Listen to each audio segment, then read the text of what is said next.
नमस्कार साथियों, स्वागत है आपका आज के सेशन में। आज बात करेंगे इस सेशन में भारत का जो भौतिक विभाजन है उसके अंतर्गत उत्तर का जो विशाल मैदान है उससे संबंधित बात करेंगे। इससे पहले वीडियो में पर्वतीय क्षेत्र जो है उत्तर का पर्वतीय क्षेत्र उसके बारे में हमने चर्चा कर ली। अब ये तीसरा वीडियो है भारत भूगोल से संबंधित जिसमें उत्तर का जो विशाल मैदान है उसके बारे में चर्चा करेंगे।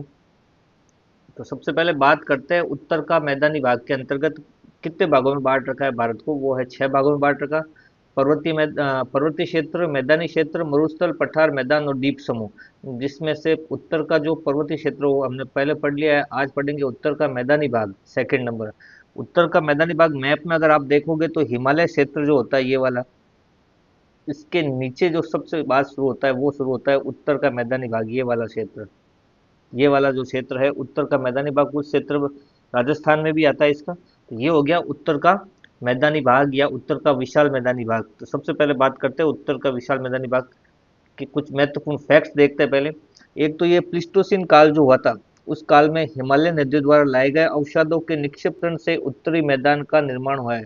पहली लाइन ये कह रही है कि जब प्लिस्टोसिन काल था उस समय हिमालय से जो नदियां आ रही थी, हिमालय से जो नदियां बहती हुई आ रही थी तो वो अपने साथ जो निक्षेपण पत्थर कंकड़ मैदान जो भी होता था उसके निक्षेपण से जो है यहाँ उत्तर के विशाल मैदान का क्या हुआ है, निर्माण हुआ है। जिसमें मुख्य रूप से कौन कौन से मैदान आते हैं, सिंधु, गंगा, ब्रह्मपुत्र, ये जो 3 प्रमुख नदियां हैं इन नदियों के निक्षेपण से जो बने हैं मैदान वो है उत्तर के विशाल मैदान। इसलिए सिंधु, गंगा और ब्रह्मपुत्र के जो मैदान है इन मैदानों को भी क्या कहा जाता है, उत्तर का मैदान के अंतर्गत रखा जाता है। क्षेत्रफल की बात करें तो 7.5 लाख वर्ग किमी है। ये वर्ग किमी, वर्ग किमी, वर्ग किलोमीटर में है। लंबाई की बात करें इस क्षेत्र की तो लगभग 3200 किलोमीटर के आसपास है। और चौड़ाई की बात करें इस क्षेत्र की, उत्तर के विशाल मैदान की, तो 150 से लेकर 300 किलोमीटर तक इसकी क्या है, चौड़ाई है। और गहराई की बात करें तो 1000 से 2000 मीटर तक इसकी क्या है, गहराई। तो सबसे पहले इंपॉर्टेंट फैक्ट्स क्या हुए, उत्तर हिमालय से जो नदियां आती थी खासकर सिंधु, गंगा, ब्रह्मपुत्र, ये अपने साथ जो अवसाद निक्षेपण लाती थी उससे इसका निर्माण हुआ है प्लिस्टोसिन काल में। प्लिस्टोसिन काल में इसका निर्माण हुआ। तो महत्वपूर्ण फैक्ट यही हुआ किस काल में जो उत्तर के मैदानी भाग का निर्माण हुआ, तो प्लिस्टोसिन काल में इसका निर्माण हुआ है। और गंगा, ब्रह्मपुत्र और जो ये सिंधु है इनके मैदानी क्या कहलाते हैं, उत्तर के भारत का विशाल मैदानी कहलाते हैं। अब धरातलीय स्वरूप के आधार पर इनका वर्गीकरण देख लेते हैं एक बार कि धरातलीय स्वरूप के आधार पर इनको कितने भागों में बांटा गया है। जब हिमालय से नदियां नीचे उतरती है तो वो अपने साथ लाए गए मलबे यानी पत्थर मिट्टी को जमा करती है। इस जमाव और नदियों के व्यवहार के आधार पर मैदान को उत्तर से दक्षिण में 4 भागों में बांटा गया है। तो मुख्य बात यही है, हिमालय से जो नदियां आती है मैदानों की तरफ तो अपने साथ पत्थर, मिट्टी, कंकड़ ये सब लाती है। उन सब के आधार पर यानी नदियों के द्वारा लाए गए पत्थर, कंकड़, मिट्टी के आधार पर, जमाव के आधार पर जो है इसको 4 भागों में बांटा गया है। 4 भाग कौन कौन से, सबसे पहला आता है भाबर, दूसरा है तराई, तीसरा है बागर और चौथा है खादर। यानी धरातलीय स्वरूप के आधार पर उत्तर का जो मैदानी भाग है उसको कितने भागों में बांटा गया है, 4 भागों में बांटा गया है। धरातलीय स्वरूप के आधार पर उत्तर के मैदानी भाग को 4 भागों में बांटा गया है। भाबर, तराई, बागर और खादर, इन 4 भागों में बांटा गया है उत्तर के मैदानी भाग को। सबसे पहले एक डायग्राम या इमेज के द्वारा देखते समझते इसको उत्तर के मैदानी भाग को धरातलीय स्वरूप के आधार पर 4 भागों में किस प्रकार है ये देखिए आप एक बार। तो सबसे पहले ये देखो हिमालय वाला क्षेत्र हो गया, ये वाला, ये हो गया हिमालय, शिवालिक की पहाड़ है जो लिखा हुआ है हिमालय। तो यहाँ से जब नदियां नीचे की तरफ आती है तो क्या होता है, उत्तर के विशाल मैदान का निर्माण होता है। अब मैदान का तो निर्माण होना है लेकिन उस मैदान में भी विभिन्न प्रकार के 4 भागों में वर्गीकरण किया गया। वो 4 भाग कौन कौन से हैं, एक तो है अपने बाबर, दूसरा तराई, तीसरा बांगर और चौथा खादर। इस प्रकार ये 4 भागों का निर्माण होता है जब नदियां हिमालय से या पर्वतमालाओं से नीचे उतरती है मैदानी भागों तक पहुंचती है, जब तक इन 4 प्राकृतिक भागों का निर्माण करती है। तो सबसे पहले कौन सा आता है इसमें अंदर, भाबर। भाबर क्षेत्र कौन सा होता है, सबसे पहला जब नदियां शुरुआत में हिमालय से नीचे उतरती है, यहाँ से नीचे उतरती है तो सबसे पहला जो भाग बनता है ये कंकड़ पत्थर वाला, जहाँ सिर्फ कंकड़ पत्थर की पट्टी होती है, खेती के लिए उपयुक्त नहीं होता। ये वाला भाग, ये वाला जो भाग है मेन, ये वाला भाग, तो ये वाला भाग क्या कहलाता है, भाबर कहलाता है। यानी हिमालय से जब नदियां मैदानों की तरफ उतरती है तो सबसे पहला जो भाग बनता है ना वो होता है भाबर, जहाँ बड़े बड़े पत्थर होते हैं, पत्थरों की एक लंबी चौड़ी पट्टी होती है जहां पर खेती नहीं की जा सकती, सिर्फ चट्टानी भाग टाइप होता है ये वाला। तो वो कौन सा हो गया, भाबर।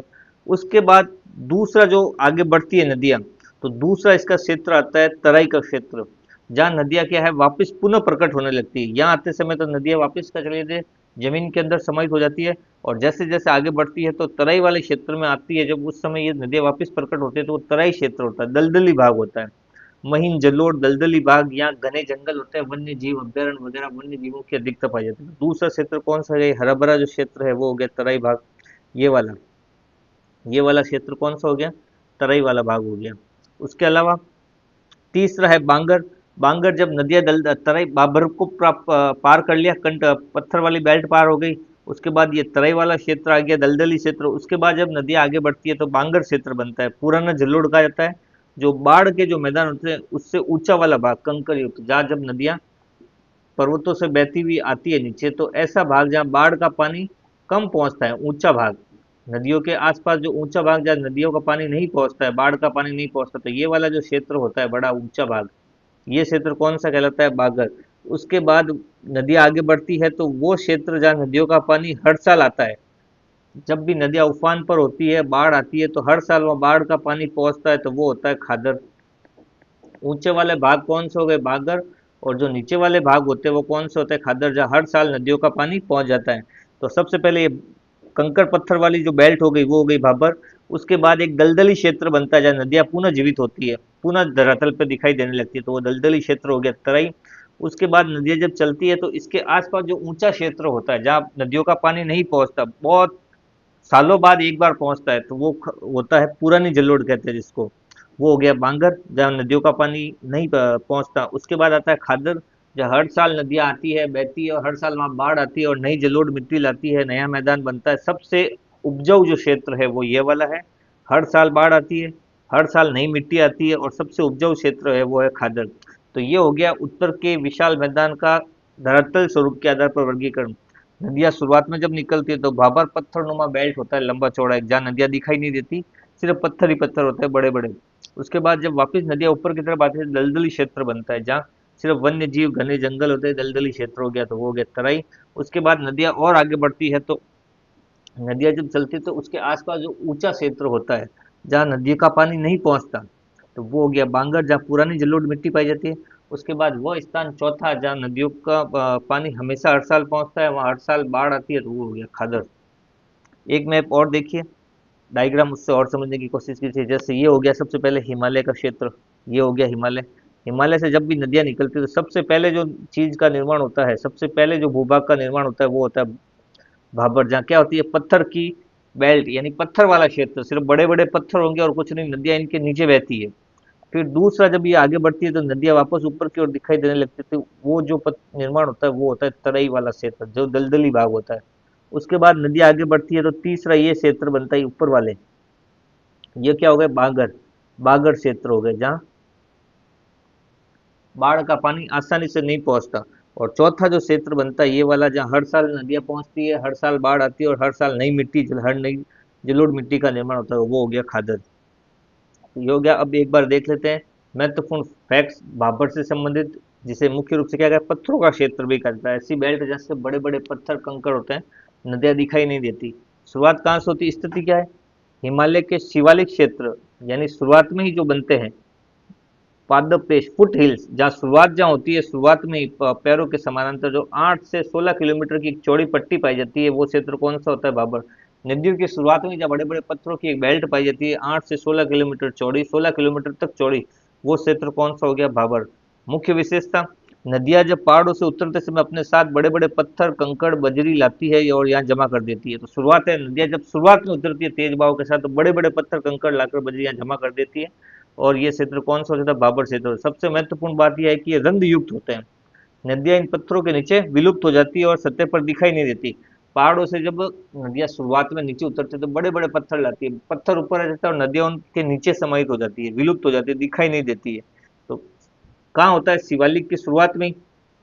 16 किलोमीटर तक लंबी, औसत 16 किलोमीटर तक चौड़ी ये पट्टी नुमा एक संरचना है, बड़े बड़े पत्थरों की, बजरी वगैरह जमा रहती है, रंध्र युक्त होता है, पत्थरों के नीचे जो है नदियां विलुप्त हो जाती है। यहाँ बड़े पत्थर होने के लिए खेती के लिए उपजाऊ नहीं है, यानी खेती यहाँ नहीं की जाती, ये इंपॉर्टेंट बात है। एक तो खेती यहाँ नहीं की जाती, केवल बड़े बड़े पेड़ों की जड़ें ही यहाँ होती है, उदाहरण के तौर पर देखें तो ये क्षेत्र कौन सा है? उत्तराखंड का जो हरिद्वार और ऋषिकेश है, इसके ठीक उत्तर में, जहाँ गंगा नदी पहाड़ों से मैदानों में प्रवेश करती है, आपको यहाँ बड़े बड़े पत्थरों का विशाल जमाव दिखाई देता है। यही वो क्षेत्र है, उदाहरण के तौर पर आप देखोगे जहाँ गंगा नदी शुरुआत में ऋषिकेश और हरिद्वार की तरफ उतरती है मैदान भाग में, तो उत्तर के क्षेत्र में जो बड़ा क्षेत्र है जहाँ बड़े बड़े पत्थरों का विशाल जमाव है, वो क्षेत्र कौन सा हो गया? भाबर। अब दूसरा देखिए तराई, इंपॉर्टेंट फैक्ट्स, महत्वपूर्ण बात, दलदली क्षेत्र कौन सा है? दलदली क्षेत्र, वो था पत्थरों का क्षेत्र, 16 किलोमीटर चौड़ी पट्टी, अच्छी औसत, वो हो गया। अब आता है दलदली, जब नदियां क्या वापस दिखाई देने लगती, ये कहाँ पड़ेगा? भाबर के दक्षिण में, तो शुरुआत में भाबर आ गया, भाबर से और आगे बढ़ोगे तो दक्षिण की तरफ ये क्या बनेगा? इस टाइप से बनेगा दलदली क्षेत्र, वो क्या होगा? तराई। यहाँ क्या होता है, भाबर में जो नदियां विलुप्त हुई थी वो पुनः क्या सतह पर प्रकट हो जाती है, जो पत्थरों के नीचे रह गई थी नदियां, अब वो यहाँ पे वापस जमीन पे दिखाई देने लगती है, और दिखाई देने लगी तो वो क्षेत्र कैसा? दलदली क्षेत्र हो जाता है। इसका कोई निश्चित चैनल नहीं है, पानी फैल जाता है, एक नम दलदली क्षेत्र का निर्माण हो जाता है, जिसके कारण प्राकृतिक रूप से ये क्षेत्र जो है घने जंगलों वन्य जीवों के लिए भरा रहता है। पानी होगा तो दलदल, वन्य जीव जंगल होंगे, और जंगल होंगे तो वन्य जीव होंगे, यानी दलदली क्षेत्र, तराई क्षेत्र में सबसे ज्यादा क्या होता है? घने जंगल होते हैं, वन्य जीवों से भरा रहता है। स्वतंत्रता के बाद बहुत से जंगलों को साफ करके उपजाऊ कृषि भूमि में बदला गया है, यहाँ गन्ने और चावल की खेती अच्छी से होती है। तो इम्पोर्टेंट बात, तराई क्षेत्र में किसकी खेती अधिक से की जाती है? गन्ने और चावल की, वो भी कैसे? जंगलों को साफ करके, दलदली क्षेत्र में। और मिलेंगे कहाँ है? उदाहरण के तौर पर देखें तो नेपाल की सीमा से लगे उत्तर प्रदेश और उत्तराखंड के जो जिले हैं, जैसे पीलीभीत, लखीमपुर खीरी, और ये दूधवा नेशनल पार्क है, ये सभी तराई क्षेत्र के उदाहरण हैं। तराई क्षेत्र के मुख्य उदाहरण कौन से हो गए? नेपाल की सीमा से लगे उत्तर प्रदेश उत्तराखंड के जो जिले हैं, वो सब किसके उदाहरण हो गए? दलदली तराई क्षेत्र के उदाहरण हो गए। तीसरा देखिए बांगर, यानी पुराना जलोढ़, मिलेगा कहाँ ये मैदान का वो उच्च भाग है जहाँ बाढ़ के मैदान से ऊपर होता है, जहाँ नदियों की बाढ़ आती है, जब मैंने पहले बात की थी, जहाँ नदियों का बाढ़ का पानी, नदियों का पानी पहुंच नहीं पाता, नदियों के दोनों तरफ वो स्थान जहाँ नदी का पानी नहीं पहुंचता, ऊंचा भाग, वो कौन सा होता है? भांगर होता है, जिसे पुराना जलोढ़ कहा जाता है। जहाँ मिट्टी का जो निर्माण होता है बहुत सालों बाद परिवर्तन होता है, जब बहुत टाइम बाद कभी कभार नदियों में उफान आता है बहुत भयंकर, तब वो पुरानी जलोढ़ बहती है और नई जलोढ़ आती है, यानी पुराना जलोढ़ का मैदान कहलाता है। ये देखे तो आप, पुराने जलोढ़ से बना है, या नदियां और बाढ़ का पानी नहीं पहुंच पाता। पहचान क्या है इसकी? इस मिट्टी में चुन्नीदार जमाव पाए जाते हैं, जिन्हें स्थानीय भाषा में कंकड़ कहा जाता है। ये कम उपजाऊ होती है, लेकिन सिंचाई से खेती संभव है। खेती तो यहाँ की जाती है, लेकिन क्या है, उपजाऊ कम होती है, तो क्या से होती है? सिंचाई के द्वारा यहाँ खेती की जाती है। उदाहरण के तौर पर देखोगे तो कहाँ मिलेगा? पश्चिमी उत्तर प्रदेश और हरियाणा के क्षेत्र में जो नदियों से दूर ऊंचाई पर स्थित जो भाग है, वो क्षेत्र किसके अंतर्गत आता है? बांगर के अंतर्गत आता है, यानी जहाँ नदियों का पानी नहीं पहुंचता है, नदियों के दोनों तरफ का वो भाग जो नदियों से ऊपर उठा हुआ है, जब नदियों का पानी नहीं पहुंचता, वो क्या कहलाता है? बांगर, जिसे पुराना जलोढ़ मैदान भी कहा जाता है। और चौथा है इसका खादर, यानी नया जलोढ़, जहाँ हर साल सबसे अधिक नदियां बहती है और हर साल बाढ़ आती है, हर साल अपने साथ नई उपजाऊ मिट्टी लेके आती है। सबसे उपजाऊ भाग है ये, सबसे उपजाऊ भाग है। स्थिति, नदियों के दोनों तट के पास नीचा भाग, जहाँ हर साल बाढ़ का पानी पहुंचता है, नदियां बहती है, जो आसपास ऊंचा भाग है वो बागर हो गया, और नीचा भाग जहाँ हर साल बाढ़ आती है, तो वो कौन सा हो गया? खादर। विशेषता देखें तो इसकी बाढ़ हर साल आती है, नई जलोढ़ लाती है, नई मिट्टी बनती है, नई परत बिजती है, नई उपजाऊ भूमि बनती है हर साल। मिट्टी बहुत महीन होती है, अत्यंत उपजाऊ मिट्टी है, सबसे उपजाऊ भाग है ये। उत्तरी मैदान का सबसे उपजाऊ भाग कौन सा है? खादर, क्योंकि हर साल बाढ़ के साथ नई मिट्टी का निर्माण होता है, जो हर साल नई उपजाऊ मिट्टी मिलती है यहाँ को, फसलें अच्छी होती है। पूर्वी उत्तर प्रदेश, बिहार, पश्चिम बंगाल में गंगा उसकी सहायक नदियों का किनारे वाले क्षेत्र हर साल जहाँ बाढ़ आती है वो इसके अंतर्गत आते हैं। उसके अलावा अगर देखोगे मैदानी भागों को, उत्तर के मैदानी भाग को प्रादेशिक आधार पर चार भागों में बांटा गया है। प्रादेशिक विभाजन करें तो इसको चार भागों में बांटा गया है। पंजाब का मैदानी भाग, गंगा का मैदानी भाग, राजस्थान का मैदानी भाग, असम ब्रह्मपुत्र का मैदानी भाग। तो वो तो था भौतिक स्वरूप के आधार पर चार भागों में बांटा गया, भाबर, तराई, खादर, बांगर और खादर। और प्रादेशिक हिसाब से देखें तो चार भागों में है। पंजाब का मैदानी भाग, पंजाब में नदियां बहती वो वाला क्षेत्र, गंगा का मैदानी भाग जो उत्तर प्रदेश, बिहार, पश्चिम बंगाल की तरफ चलता है, इसके आसपास का क्षेत्र, राजस्थान का मैदानी भाग, राजस्थान में नदियों का बहाव है, और असम ब्रह्मपुत्र का जो नदियों का क्षेत्र है वो वाला। तो प्रादेशिक हिसाब से कितने भागों में बांटा गया? चार, पंजाब का, गंगा का, राजस्थान का और असम ब्रह्मपुत्र का मैदानी भाग। अब कुछ प्रमुख दोआब क्षेत्र जो सीधे परीक्षाओं में पूछे जाते हैं, कौन कौन से हैं? तो एक तो है सिंधु सागर दोआब क्षेत्र, जो सिंधु और झेलम नदी से बना है। सिंधु सागर दोआब किससे बना है? सिंधु और झेलम नदी से। एक तो ये इंपॉर्टेंट हो गया, पूछा जाता है। एक आता है छाछ दोआब या चाज दोआब भी मिलता है। चाज, चाज दोआब या छाछ दोआब, ये किससे बना है? झेलम और चेनाब से बना हुआ है इन नदियों का क्षेत्र। पहले बात, दोआब कहते हैं दो नदियों के बीच का जो क्षेत्र होता है, ये दो नदियां हैं, ये दो नदियां जो चल रही है, इनके जो बीच का जो क्षेत्र है, ये वाला, ये वाला जो क्षेत्र है, ये क्या कहलाता है? दोआब क्षेत्र कहलाता है। नदियों के बीच का क्षेत्र जो सबसे ज्यादा उपजाऊ होता है। कैसा होता है? उपजाऊ क्षेत्र है, ये उपजाऊ क्षेत्र है जो दोनों नदियों के बीच में पाया जाता है। तो ये क्षेत्र कौन सा कहलाता है? ये क्षेत्र कहलाता है दोआब। दो नदियों के बीच का क्षेत्र जो सबसे ज्यादा उपजाऊ होता है वो दोआब क्षेत्र कहलाता है। तो ये कुछ प्रमुख दोआब है। झेलम और चेनाब के बीच का दोआब कौन सा हो गया? छाछ दोआब या चाच दोआब। चेनाब नदी और रावी नदी के बीच में जो दोआब बनता है वो होता है रचना दोआब या रचना दोआब। व्यास और रावी नदी के बीच में जो दोआब बनता है वो है बारी, बारी दोआब। सतलज और व्यास नदी के बीच का जो दोआब है वो है विस्त दोआब। उसके अलावा एक सरस्वती और सतलज नदी का भी दोआब बनता है। तो ये प्रमुख दोआब हो गए। ये था अपना उत्तर के विशाल मैदान से संबंधित आज का टॉपिक। पीडीएफ के लिए आपको या तो स्कैन करें, इसके लिए आर्य शिक्षा विजन या टेलीग्राम में सर्च करें आर्य शिक्षा विजन, वहाँ आपको आज की पीडीएफ मिल जाएगी। मिलते हैं अगले सेशन में नए वीडियो के साथ। धन्यवाद।